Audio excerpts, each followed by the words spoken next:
నేను మామూలుగా ఈ సినిమా కంటే ముందు ఏ ట్యూన్స్ వేసినా నేను అరవింద్ గారికి కంటిన్యూస్ గా షేర్ చేస్తూ ఉండేవాడిని. సార్ ఇది ఇలా ఉంది, ఈ సాంగ్ చేశాము. ఒకసారి సడన్ గా నాకు మధు గారి నుండి కాల్ వచ్చిందండి. అరవింద్ గారు నాకు ఒక సాంగ్ పంపించారు, మీతో ఒకసారి మాట్లాడాలి అన్నప్పుడు. సార్ కలిసినప్పుడు నాకు ఫస్ట్ ఒక టీజర్ తీసుకొచ్చారండి. ఆ టీజర్ తీసుకొచ్చినప్పుడు ఈ సినిమాకి ఉన్న మూలం ఏంటంటే ఓవరాల్ గా దీని సారాంశం, ఒక మనిషి పుట్టుక నుండి మొదలు పెడితే తన అంతం వరకు ఈ ప్రకృతితో, ఈ భూమితో, ఈ మట్టితో ఎంత మమేకమైన అనుబంధం ఉంటుందో ఆ టీజర్ లో నాకు అది అనిపించిందండి.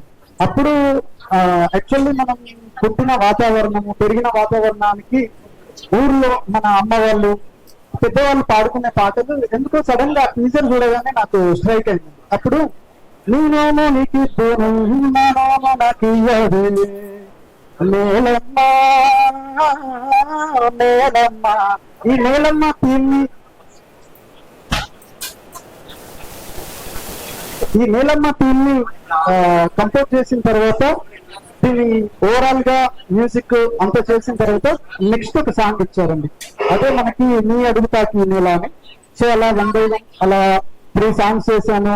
తర్వాత సుదర్శన్ గారి పోర్షన్ కి, వైవార్ష గారి పోర్షన్ కి, చాలా ఇలా మ్యూజిక్ చేసిన తర్వాత బ్యాక్గ్రౌండ్ స్కోర్ చేయాల్సి వచ్చిందండి. ఫైనల్ గా రేపు రిలీజ్ అయిపోయే ఒక సాంగ్, అది కూడా అరవింద్ గారు రాశారండి. సో ఈ సినిమా అందరికీ నచ్చుతుందని, ఈ సమ్మర్ లో అందరినీ ఎంటర్టైన్ చేస్తుందని నేను హ్యాపీగా ఫీల్ అవుతున్నానండి. ఇక్కడ ఉన్న పెద్దలందరికీ మరోసారి కోసం ఒక చిన్న లిరిక్ పాడండి, మా రోబో డాన్స్ చేస్తుంది. ఏ రోబో, చిట్టి రోబో, చిట్టిగా లేదు వింటుంది రోబో అక్కడ. ఇప్పుడు పాట పాడతారు, చిన్న లిరిక్ డాన్స్ చేయాలి. Okay, robo style. కమాన్.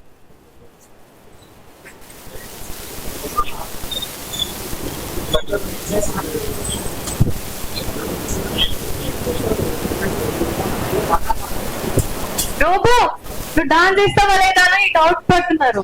వేస్తావా? ఏ డాన్స్ కావాలి? బ్రేక్ డాన్స్ చెప్తామా? ఏదో నా పరుపు తీయకు ప్లీజా. ఓకే, కమాన్. నేను కూడా ఎలా లవ్ సాంగ్ రోబో చిట్టి చికితానా? రోబో పేరు చికితా అంట. రోబో పిలిస్తే నచ్చట్లేదు. ఏ చికితా